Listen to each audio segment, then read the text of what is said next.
freaking first cut. Golly. What's going on, YouTube? We are recapping a wacky, wild Charles Schwab challenge. We'll recap our best bets, our one and done, all that fun stuff. Make sure you hit the like button. Make sure you're subscribed. We'll jump into it right now. Welcome to the First Cut Podcast. I'm Rick Gaiman, and this is going to be fun. Greg Ducharme is here. Greg, what's going on? What's going on, boys? I hope everybody's having a nice Memorial Day weekend. Crazy tournament that was. I mean, again, it reminded me very much of the PGA Championship. It was a little slow, a little sluggish, not a lot of birdies being made, and then all of a sudden, fireworks in the playoff.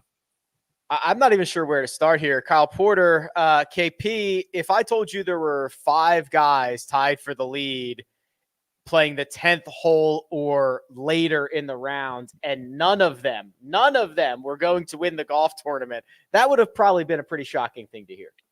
I mean, I watched the whole thing, and it was shocking. I mean, you don't even have to set up the hypothetical. It was like, okay, well, I think, like, the thing I was thinking throughout was I think Scheffler's going to win, but if he doesn't, then it's going to be Varner or Stallings or, somebody that's kind of around him. I didn't think I think the first time I thought Burns could actually win was when Scheffler got to like 16. I was like, oh, Scheffler's going to have to kind of hustle to get into the playoff. At one point, Burns had more strokes gained than Scheffler because the holes that Scheffler had left were hard, like were playing over par.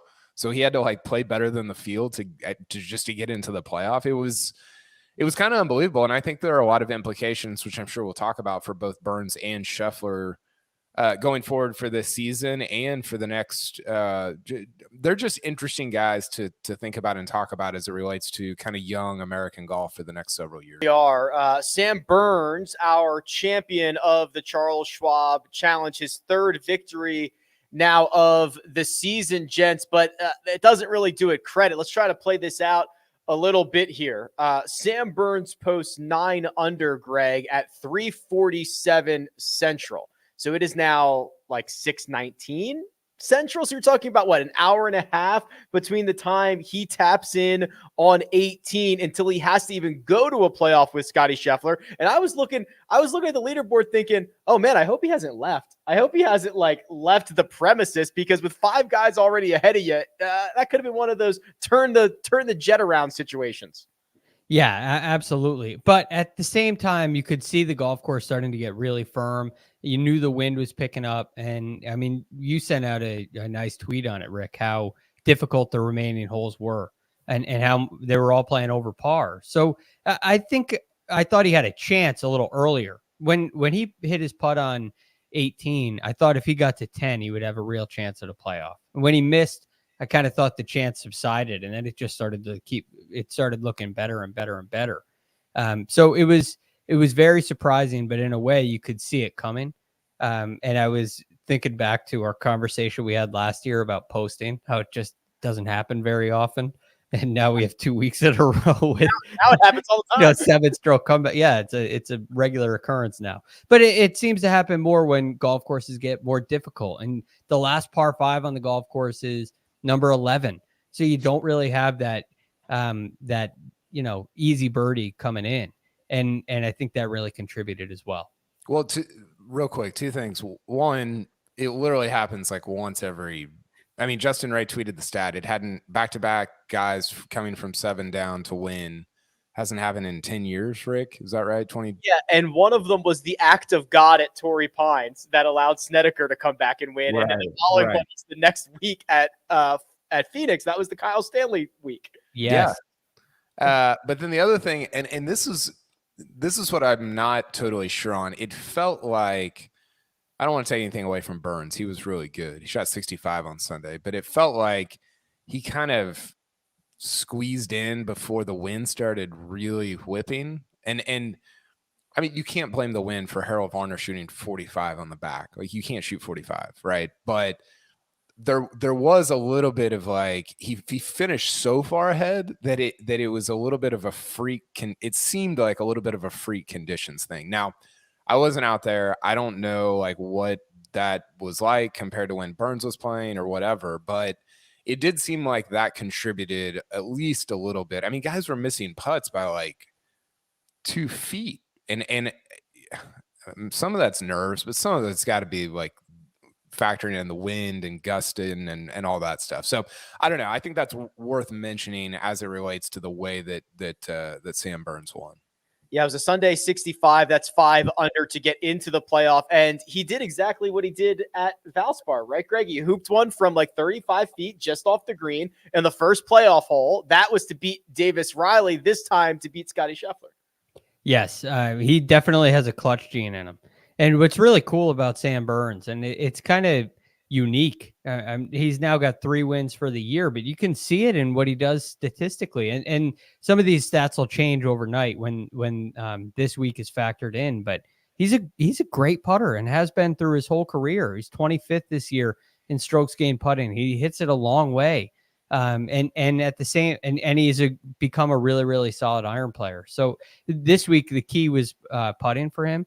He was 6th in the field in strokes gained putting, and making a clutch putt like that. It highlights it. It adds to the statistical evidence we have of him being a great putter. It really assures him in, and I'm sure it gives him a ton of confidence. Was he trying to make that putt on 18? I'm sure he hoped it went in, but it's not one you're licking your chops on here. You're trying to get the speed right.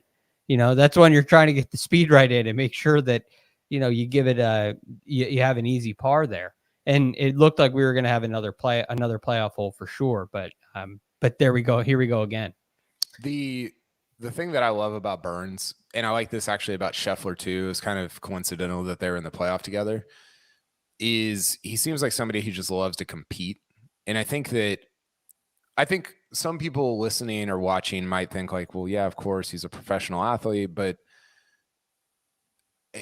in golf, I think it's rarer than most fans would assume that guys like love to just like compete and like love leading and like trying to win. That sounds dumb to say that out loud. It sounds ridiculous, but I really think it is. I think a lot of guys like play golf and try to, if they finish in the top 10, like they play golf for money. And if they finish in the top 10 and make money, like great, but they don't like love to compete. And that's probably true. Like that happens in basketball, right? You get like guys that are 7 foot and they play basketball because they're 7 foot and they don't really care. And they don't love competing.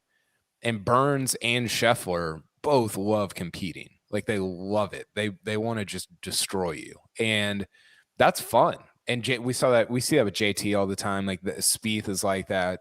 That's awesome. And I think it's not as common as most people would presume. And I think we saw it play out a little bit in kind of the end there, and especially in the playoff. Yeah, we can move this into a larger conversation, Greg, about Scottie Scheffler as well, and circle back on Sam Burns, because these guys now have accounted for 7 wins this season together. Right, which is really cool. I mean, yesterday we were talking a little about the Player of the Year race, and now with Sam Burns, I mean, we thought Scottie was going to get to 5 wins, right? And now all of a sudden Sam Burns has 3 and Scottie has 4. What does a major championship do for Sam Burns if he wins one of the next 2? I mean, it completely changes the conversation. So the fact that somebody else won here that wasn't Scottie Scheffler, and they also happen to have 2 wins coming in, it really made that a lot more interesting. But to Kyle's point on the competition, you see it when guys struggle down the stretch. We call it wanting the ball or not wanting the ball.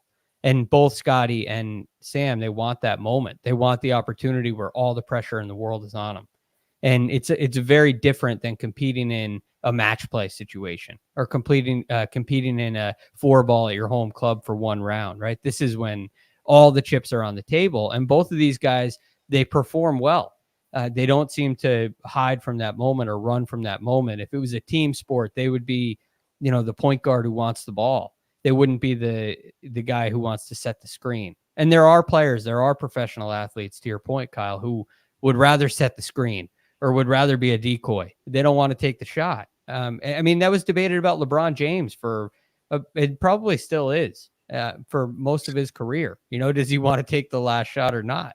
And these 2 guys, they want to take the last shot, which is really cool to watch. Yeah. Scottie Scheffler was looking to capture his 5th victory, and he was looking to do it before we turned the calendar to June.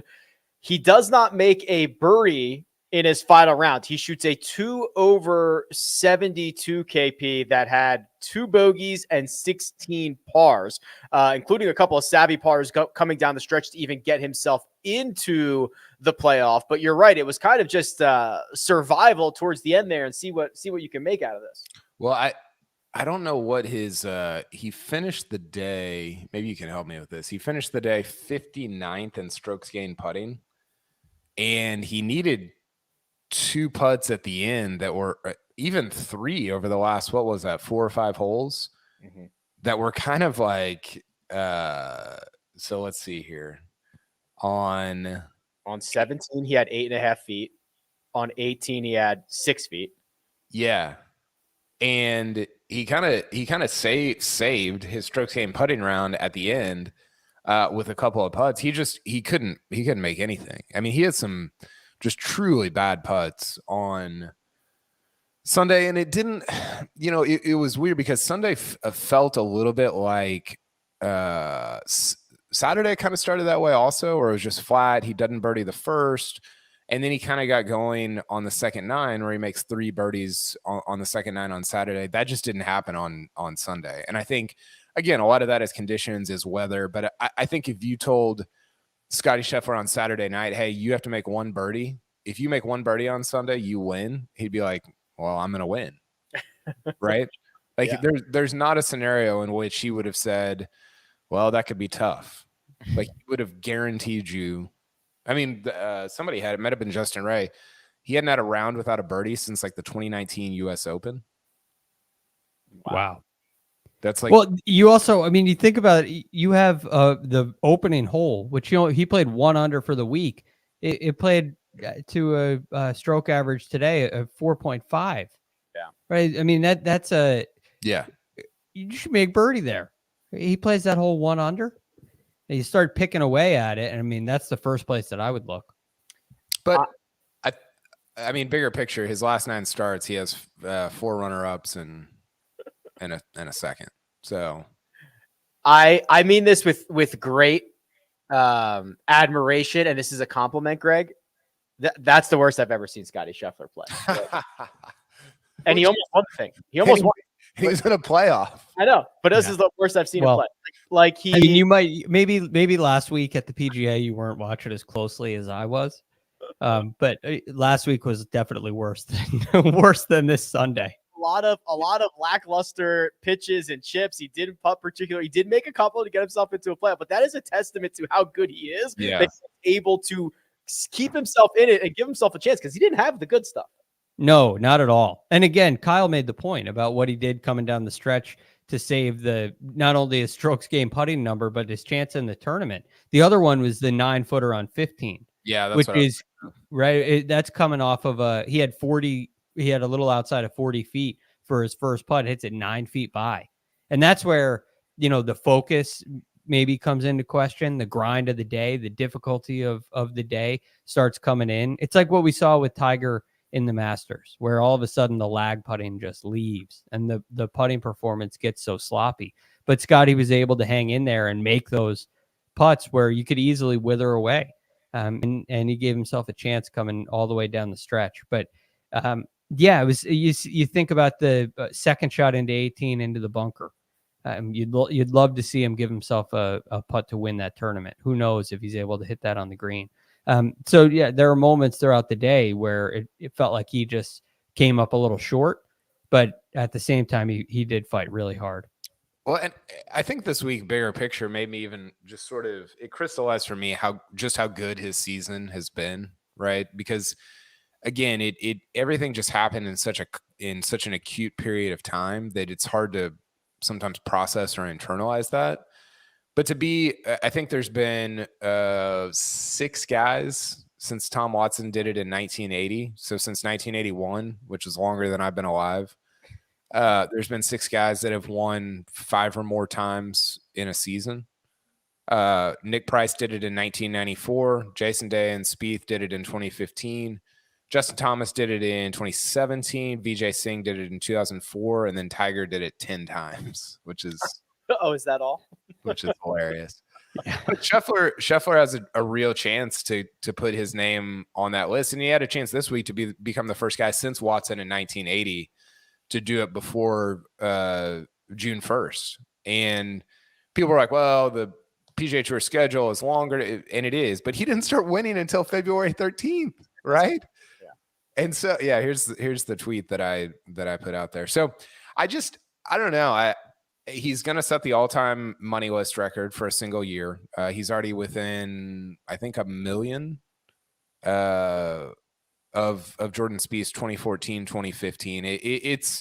He's really put himself into a position where now we have expectations of him. Like Greg was saying, you have expectations of somebody like a Jon Rahm or a Justin Thomas when they get to number one in the world. You expect them to win rather than before they've ever won, kind of expecting them maybe to fade away or come up a little short or whatever. Now I'm surprised when Scheffler does shoot 72 or doesn't close it out.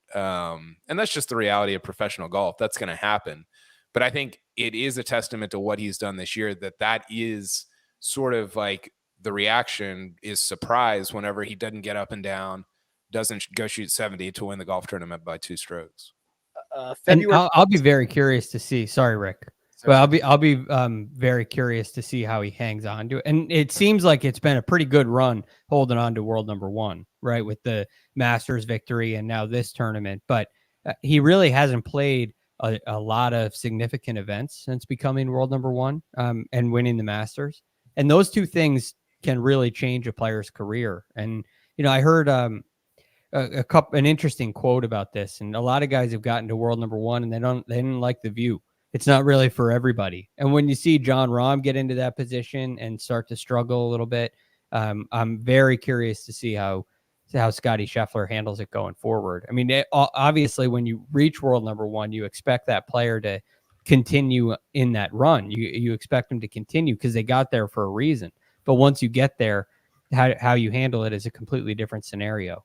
And there are a lot of heavy hitters, vying for that spot. February 13th was only 105 days ago. 105 days ago is Scottie started all this. I got a question for you guys, and maybe specifically you, Rick, because Greg and I have talked a lot. Who do you think is the most underrated player in the world right now? The first name that popped into my brain was Max Homa, but that is just the first name that popped into my head. Let me look at the OWGR list so I can get some names going here. I would say the most underrated player in the world is, I don't mind Max Homa. I don't mind that. It could be Hideki. That Hideki is a really good one. Not Adam Hadwin. He's on the list for sure. Talk about him. He is overrated. He doesn't fly under the radar on this show. No. Yeah, you're right. He's definitely overrated. That's a good point, Rick. We talk about it way too much. But I think Sam Burns could be on that list. Now, look, this win probably changes that, and he pops into everybody's mind. So he's probably up. Hideki checks all the boxes to me. His contention in majors has been there. He's performed really well in big events, continues to do so. And kind of that the putting attribute that he struggles with seems to hold him back in a lot of people's minds. But I think he's probably the guy. It's probably Hideki Matsuyama. I think the reason I ask is because I think Burns and Scheffler are both probably up there. I know Scheffler's ranked number one in the world, but I think he's still a little underrated just because like the regular golf fan might still not understand like the kind of season that he's having. It's an all-time season. I think Cam Smith's probably up there for me. Number 3 player in the world, won the play. I mean, he's Cam Smith is really good. Now, he relies on his putter a little bit more than I would prefer, right? So I think that might be a little bit of I don't know. I think it's an interesting question. Shane Lowry's probably up there. He's had a great year. I thought what about Patrick Cantlay?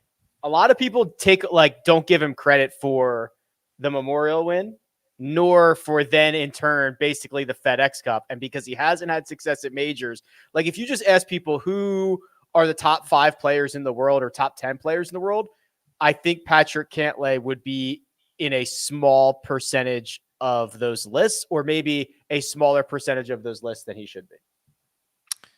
It would be fascinating to ask random people not random people, but random golf fans who the top 10 players in the world are to see how many they can get. I bet most people could only get like 4 or 5.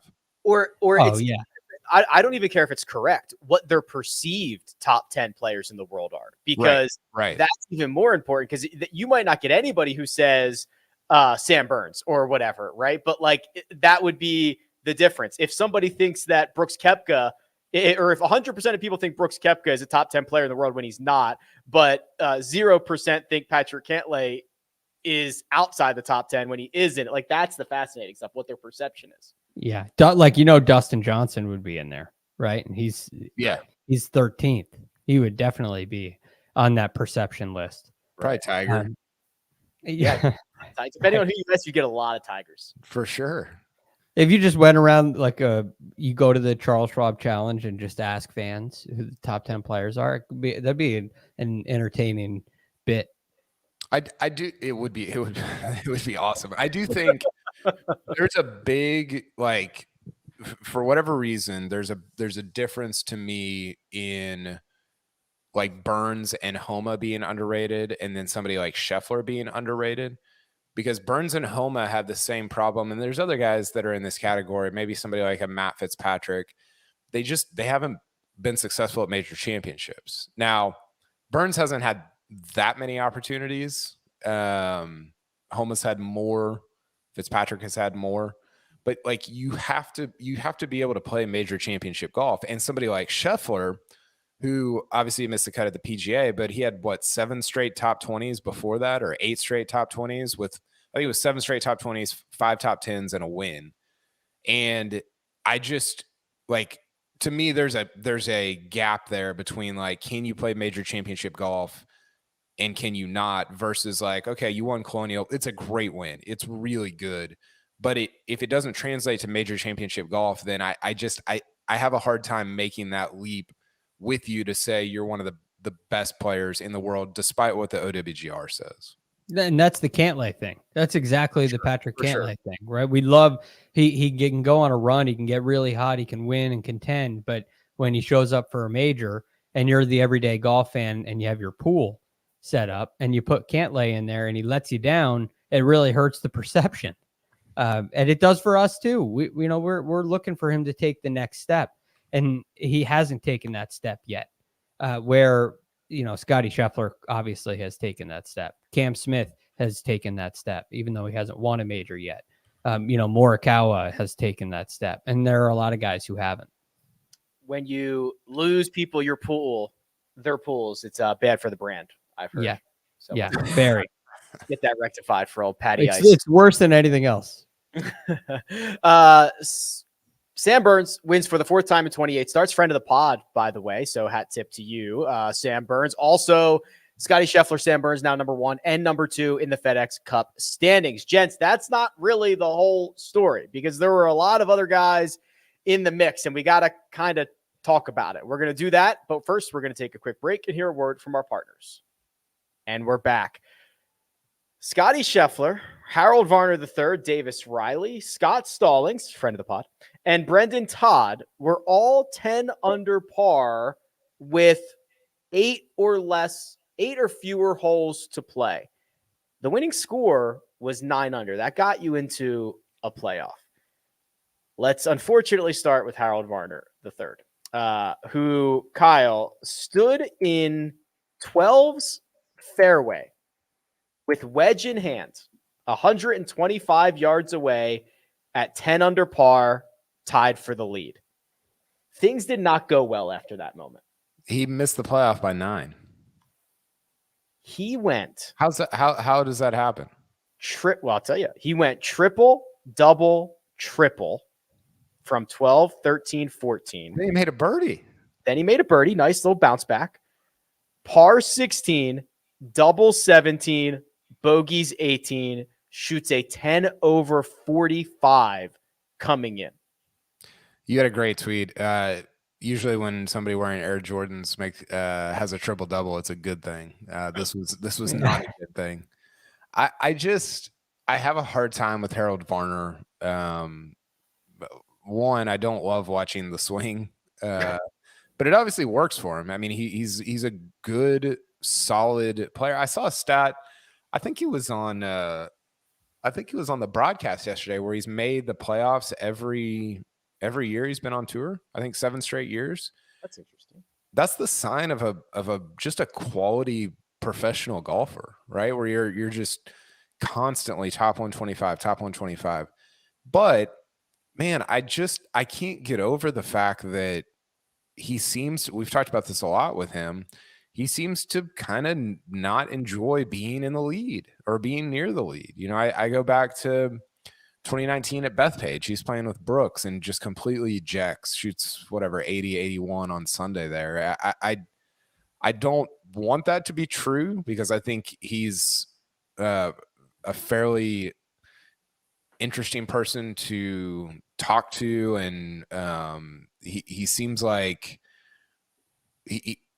he seems like somebody that would be a good champion. Just to, I don't know, like he seems like he'd be a great champion on the PGA Tour, but it's true. Like he just ejects from these leads over and over and over again, and that's a problem. I don't know if it's a mental problem. I don't know if it's a physiological problem. I don't know what it is, but he's got to figure that out before he gets it done on the PGA Tour. By all accounts, HV3 is an awesome guy who statistically, Greg, is inside the top 50 of strokes gained, both tee to green and total. He's got the game to compete. As Kyle mentioned, I just confirmed it. 7 straight years, every year he's been on the tour. He's made the playoffs. The game is there. But when he gets in contention, he not only plays poorly, it's like a pure ejection. He finished T27. He finished T27. It was Riviera. It was Bethpage. I think it was here last year. It was here this year. Maybe it was in 2020. If you remember when he actually won on the Asian Tour, he tried to give it away on like 14 and 15 of that event and makes a bomb on 18 to win it. I mean, it is unfortunately a disturbing trend. Yeah, I think he made double on the Asian Tour. I think he made double on like 16. Yeah, I'll go so look it up. Right, it's been a very similar story. And when I look at HV3's numbers, I think there's kind of this glaring weakness, and this is the area that leads to big numbers. It's what you do off the tee, and he is long enough, but not long enough to drive it into 55% of the fairways. Right, he hits 55% of the fairways. It's 167th on tour. And when that's your weakness, errancy off the tee, well, now you bring out of bounds into play. You bring big penalty numbers into play, and it can rattle you. It can really throw you off. He's not the best putter in the world. So when you kind of put the recipe together and you have some guys like a Jordan Spieth, who is not very accurate off the tee, but a great escape artist, and his short game answers the call, and his putting, I mean, as long as it's not too close to the hole, his putting answers the bell, right? He scrambles. Justin Thomas is inaccurate, but he scrambles like crazy. But with HV3, it seems like the misses are just much more errant, and they seem to go into the bad places, and they go out of bounds, and he tops them, and they go to the lip of the bunker. So maybe some of that's fortune, but I think he's got to figure out a go-to shot off the tee. When Patrick Reed wins the Masters, he has that helicopter finish fade. And all that is get the ball and play off the tee. Tiger has his stinger. There are other players with similar shots that are go-to shots. And this would be the biggest area of concern for me with HV3 is errancy off the tee. And if he can get the ball in play, then I think he will figure out how to handle it the rest of the way in. But that's where it really all started today was I guess it was a bad bunker shot today at 12, but he did hit it out of bounds at 14 as well. I've got a stat here to kind of back up what I was saying. It's on Data Golf. It's their pressure tool. So this is final round performances for the last 8 years. When he enters the final round outside the top 5, he gains negative 0.1 strokes. So he's essentially just an average PGA Tour player, right? You just play at field average, which makes sense. Like that's kind of what he is, having made the FedEx Cup 7 straight years. When he enters the final round inside the top 5, his true strokes gained is minus 1.5. And so that's actually even worse than it looks like, because that's in scenarios where you're playing well for the week. So you kind of like have your good stuff, right? So his expected strokes gained is the same. It's negative. Versus his expected, he's minus 1.5 in the final round also, or actually minus 1.54. So it's a little bit worse than it actually the true strokes gain looks like. So not great. And then one of those was, that's happened looks like 20 times. And in 18 of those times, he's gone down on the leaderboard. So he's gone from, let's say, like 4th to 9th, or he'd enter the final round 1st and drop to 4th. So it's clearly a problem, and it's a bummer because, like I said, he would be I think a very popular and interesting champion on the PGA Tour. And Greg is right that win on the Asian Tour, he doubled 14 and made bogey on 16. So he was in the process of coughing it up as well. Which you contrast that with Davis Riley, Greg, who things got spinning very quickly for Davis Riley when he missed a short putt at 13 to make bogey, and then he just whips one OB immediately at 14 and makes a double there. He was at least still able to kind of right the ship. Pars at 15, 16, and 18, gave up one more at 17, but finishes T4, actually moves up the leaderboard on the day. Yeah, this was a great round. And 14 got Jordan Spieth a couple years ago, too. He hit it out of bounds there when he was, it was kind of a fake comeback. But we thought Jordan was on the comeback trail. I think he ended up finishing tied 10th. But it was when he was struggling with that shot way out to the right. So, look, out of bounds comes into play there quite clearly. And it was disappointing. But when you see the short miss after a great bunker shot at 13, I mean, that was so good. It's such a hard shot. Water on the other side, downhill, long bunker shot, firm greens, can't really spin it. He trundles it all the way down there.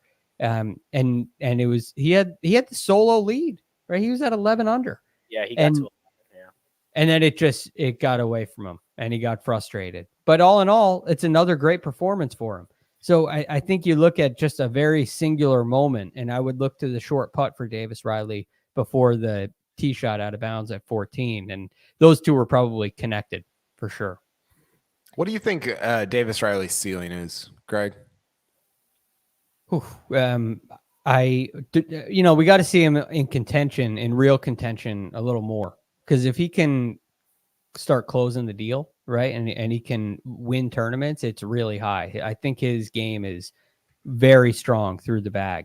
And, you think about the pedigree. He comes from Alabama, where a Justin Thomas is. And is his skill set that far behind a Justin Thomas? It obviously looks like it now. He hasn't put together anywhere near the body of work of a Justin Thomas, but he hasn't had the time to yet. So I think his upside's quite high. But it's really hard to put a number of wins on it when you haven't seen him under the gun a whole lot. We've seen him kind of sneak into the backdoor finishes. This is the first time where he touches the lead and it gets away from him. So if he learns from this and flips a switch and starts winning, then I mean he has all the ability in the world. There's nothing that really holds him back in his game. So his last, what is that? 1, 2, 3, 4, 5, 6, 8 starts going back to Valspar. Second at Valspar, lost in the playoff. T63 at Texas Open, miscut at Heritage, T4 at Zurich. Who was he with? Zalatoris. Yeah, that's right. 5th at the Mexico Open, T9 at Byron Nelson, T13 at the PGA. Kind of a quiet T13. And then what did he finish here? Like T7? T4? No, T4. Yeah. So that's a run of 1, 2, 3, 4, 6 top 15s in his last 8 starts, including a major. That it seems meaningful. It is. I think it is meaningful. And again, I mentioned the connection with Justin Thomas, and I think there's really something. He looks at what JT does and says, "Hey, I think I have this kind of game." But again, those in these finishes, what has he done on Sunday? It has been some good. I guess Valspar was 72, so he shot 62 Saturday at the Valspar, got in contention, ends up in a playoff, gets burned. 64, 66 over the weekend at Zurich, a team event. 67, 68 over the weekend in Mexico. It was solid. But again, he's not really like he's not your leader yet. Today, he touches the lead and it gets away from him. And that's what I think we really have to see to understand what he does when he's touching it. Because he can clearly go. He can very clearly go and shoot some really good numbers. I'm going to jump a little bit ahead here because I got a couple more minutes with Kyle, and I want to get your thoughts on Jordan Spieth, who finished T7, back-to-back 70s on the weekend. The stats will show KP that he was about field average with the putter this week, but there were still plenty of misses, and even here on Sunday from short range that he will be ruining. Yeah, do your numbers, Greg. Greg did research on this. Yeah, this week it was 7 putts inside of 6 feet that he missed. 3 on Sunday.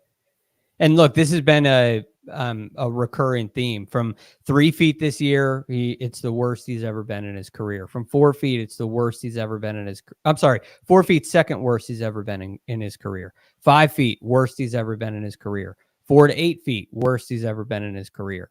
And now these are not areas of strength in the past. Even in 2015, where you may think, he was great, and that range is still a little shaky for him. But this is just another level, and it's extremely frustrating when he misses out on the playoff by 4, and he has 7 putts inside of 6 feet that he misses.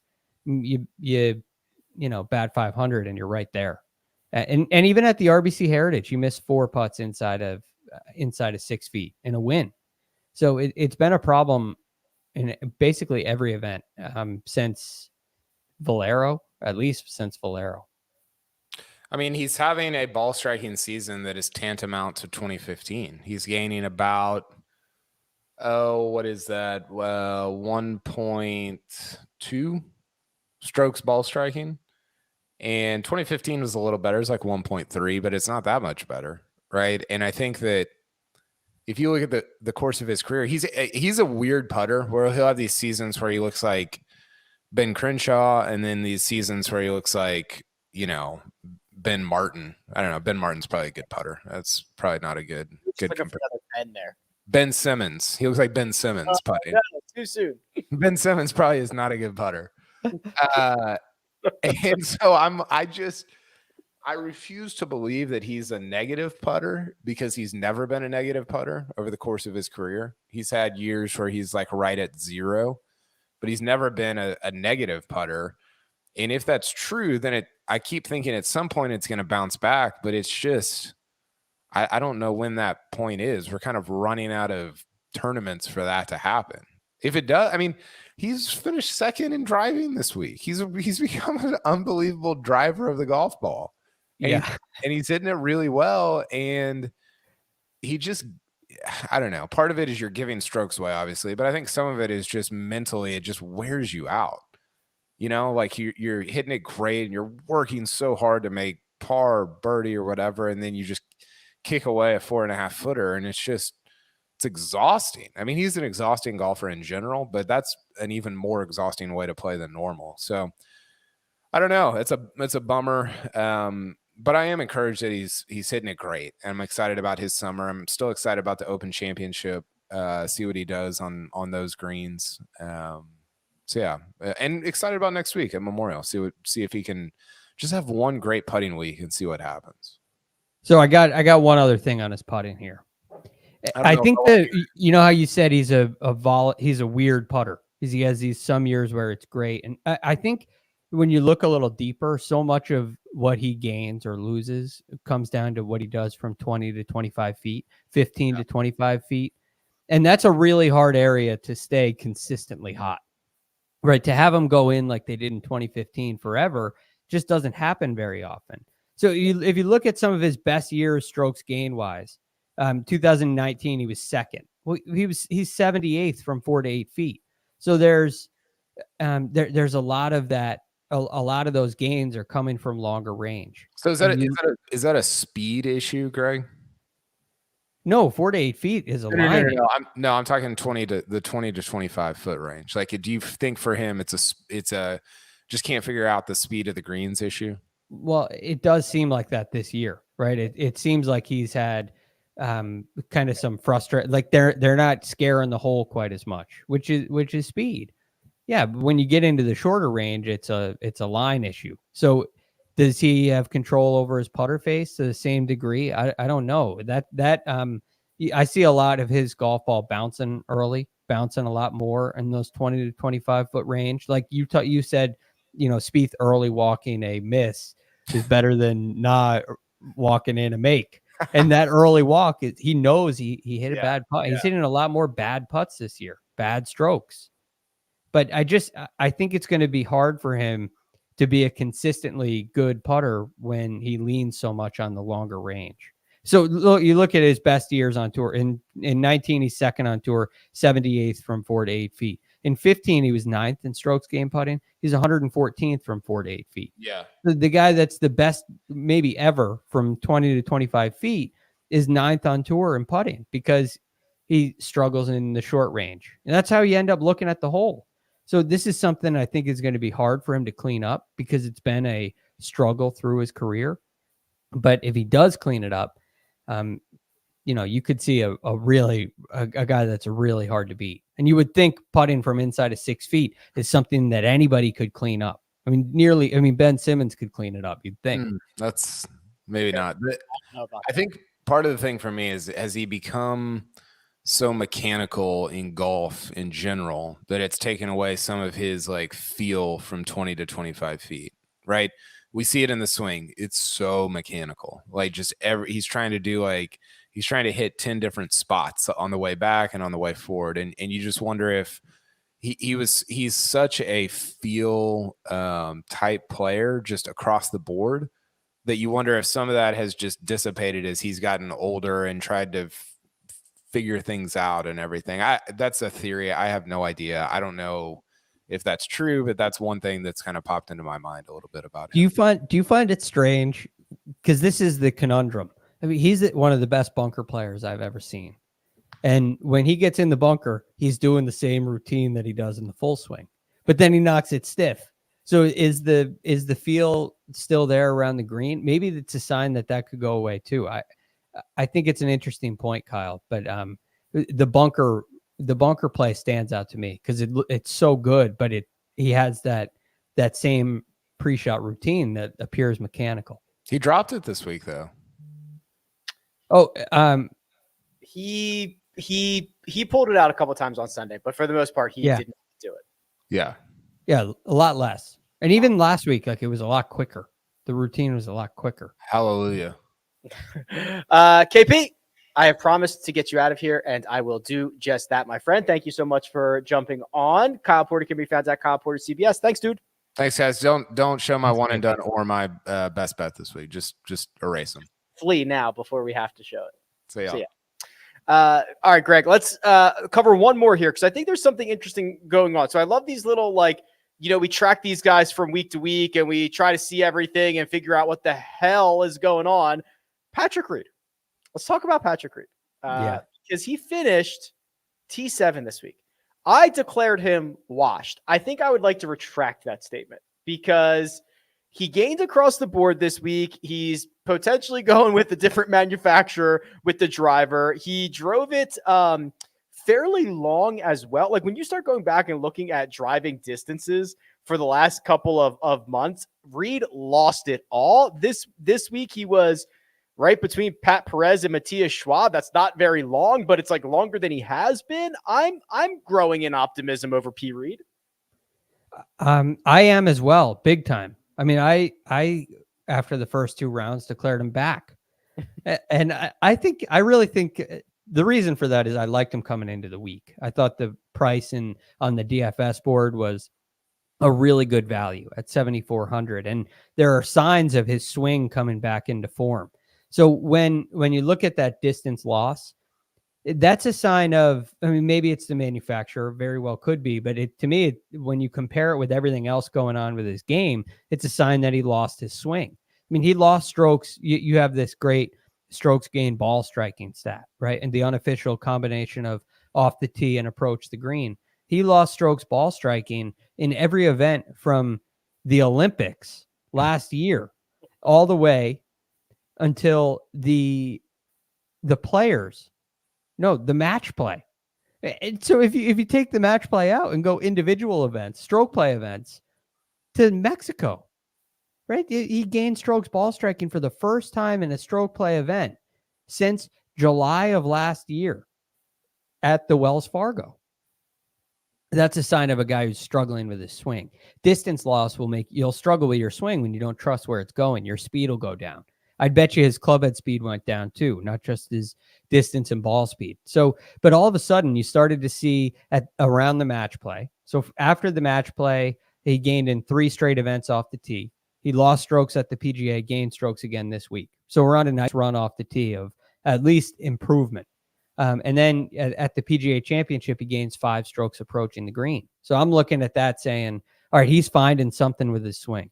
Now we come to the Charles Schwab. This should be a good golf course for him. He's had some nice finishes in the past. And we get a guy who gains across the board, finishes tied 7th, and probably leaves disappointed.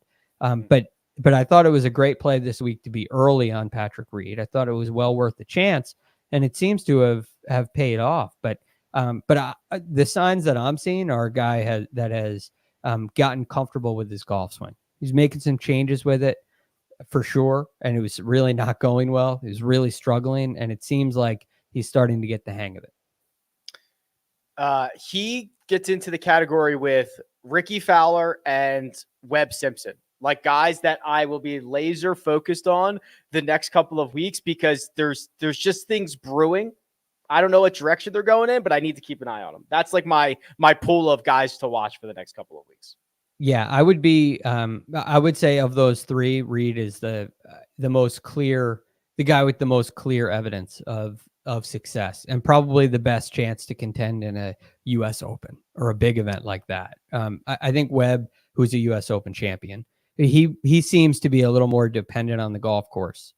Ricky, maybe next week's a good week for Ricky, but it's a letdown. Ricky's a letdown, but I've been watching him for years now, so I'm right there with you, I guess.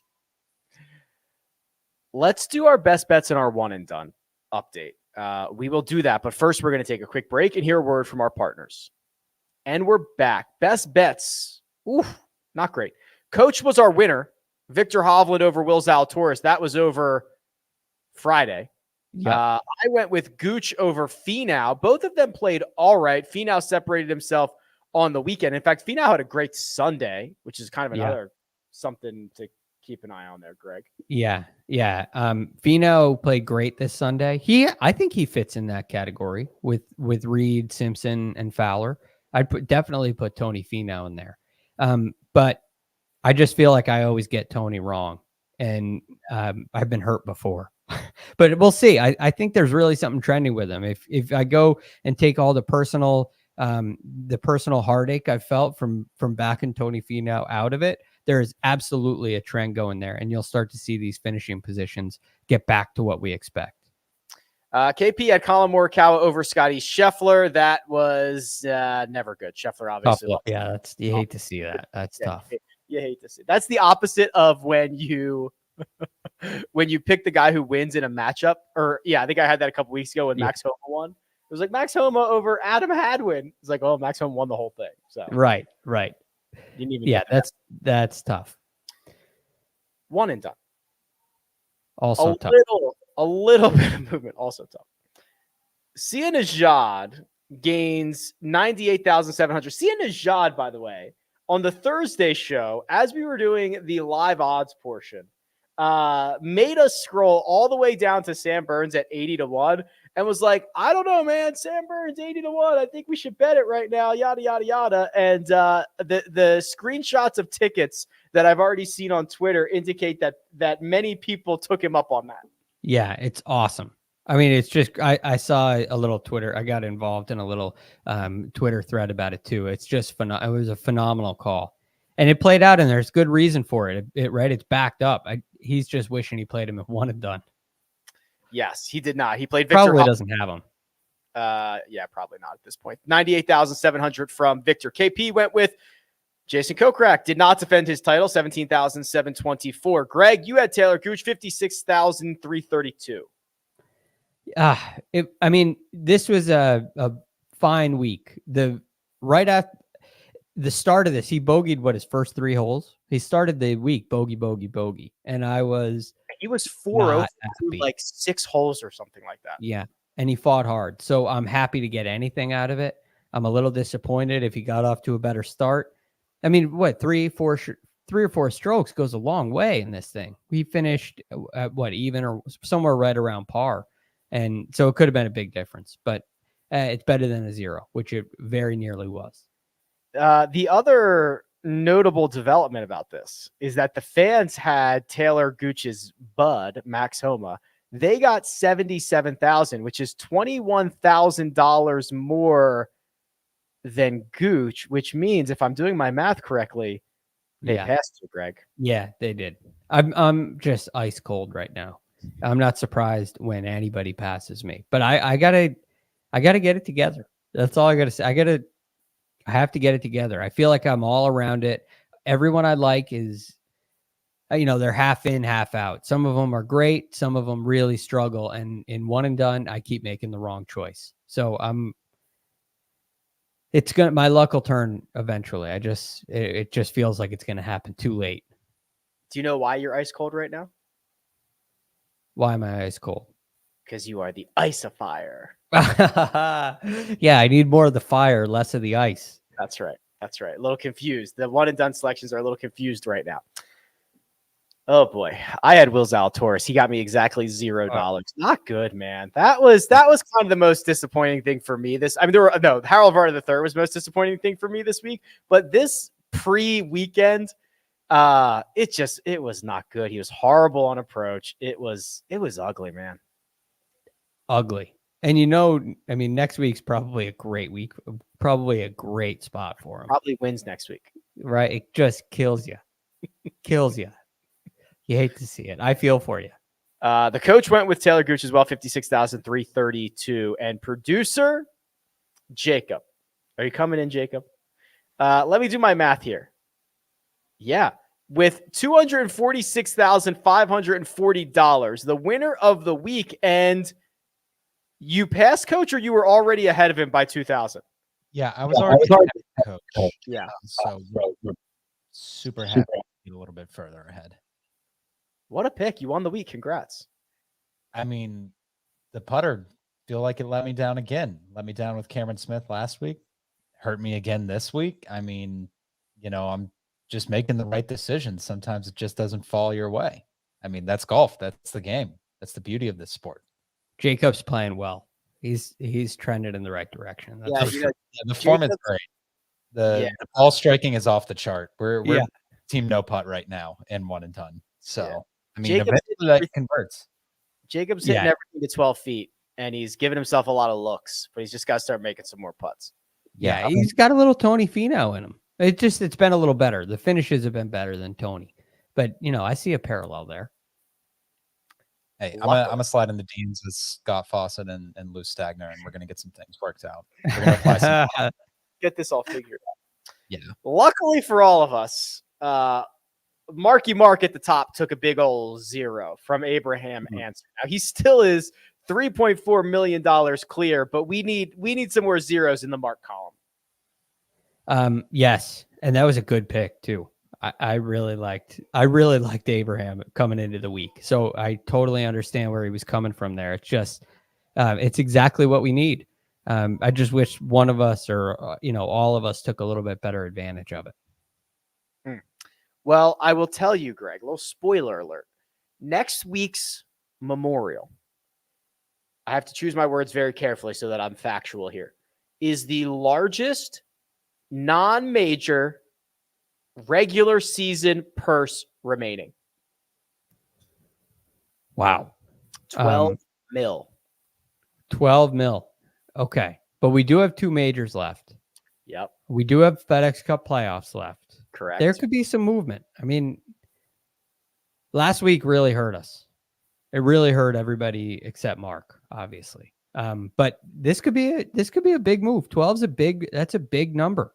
And you get a big win heading into a major championship, and with 2 remaining, and it could really turn the tide, like Sam Burns did to Scottie Scheffler in the Player of the Year race. That's what we need this week. So we need a big turn of the tide next week. So I feel it. This is the week. Oh, I do not have. Oh God, Mark's gonna play John Rahm next week. You've It is used a work day Kyle. event. I've used him. Coach has used him. Sia's used him. Mark has not used John Rahm. What about Morikawa? Morikawa. I know Mark I use Cantlay. Greg has used him. Kyle has used him. Jacob has used him. Coach has used him. The fans have used him. Me and Sia have not. All right, there you go. That's where you and Sia go. Would be my guess. That'd be my guess. Probably. Unless you love him for the Open or the U.S. Open. I wish he was playing a little bit better. Yeah, I agree. But look, this could be the turn. Like I'm not. I saw some stuff on Twitter today. Have Hovland and Morikawa lost their win equity? That's the dumbest thing you've ever seen. That's the dumbest tweet ever tweeted. Yeah, I know. They define win equity.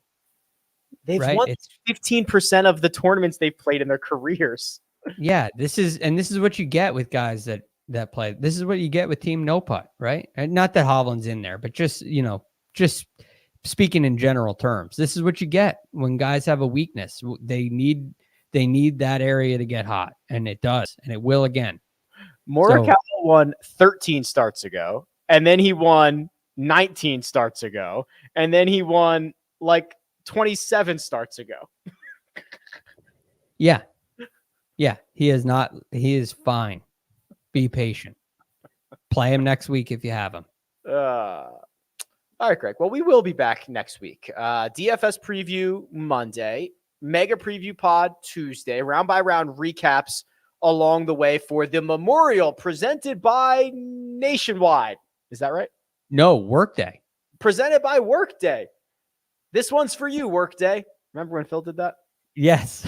Oh, wow. That's that one has a little more sting now, right? Also, next week is the match number 6. Wow. Rodgers and Brady versus no golfers. Mahomes and Allen. Very interesting. NFC, AFC. Big week of golf coming up. Yeah. Are you interested in that? Quarterbacks? So I will obviously watch it, but I could talk about this for a while. I want like a main event and an undercard. I want like, Bryson versus Brooks, but then like Spieth versus JT and Ricky versus Jason Day and like whatever they put together, like an undercard. I don't think we're going to get great golf, but I think it could be entertaining. Yeah. It's pure entertainment to me, which is fine. I know there'll be people interested in it, but it's not for me. I mean, I love watching these guys. Watching Josh Allen and Patrick Mahomes play in a playoff game last year, and they just can't. They can't miss. That's exciting to me. We're watching Rodgers and Brady when they're humming. There's few things better, but we're not going to see that on the golf course. And I just find that the trash talking that we get in this stuff is very forced, because there's a line where you can't cross the lines you'd cross if there were no cameras on you. And in locker room talk, it goes, and so they can't go there, but they got to go somewhere. And it's just forced to me. I'd rather watch great golfers play great golf. That's just me. Well, good thing for us, we'll get both of those things next week. We'll get quarterbacks and great golfers playing great golf. So we are in for an awesome week. But for now, let me thank producer Jacob, does all the hard work behind the scenes. Greg Ducharme is available on Twitter at TheRealGFD, and you can find me at Rick Run Good. This has been The First Cut. We'll catch you next time.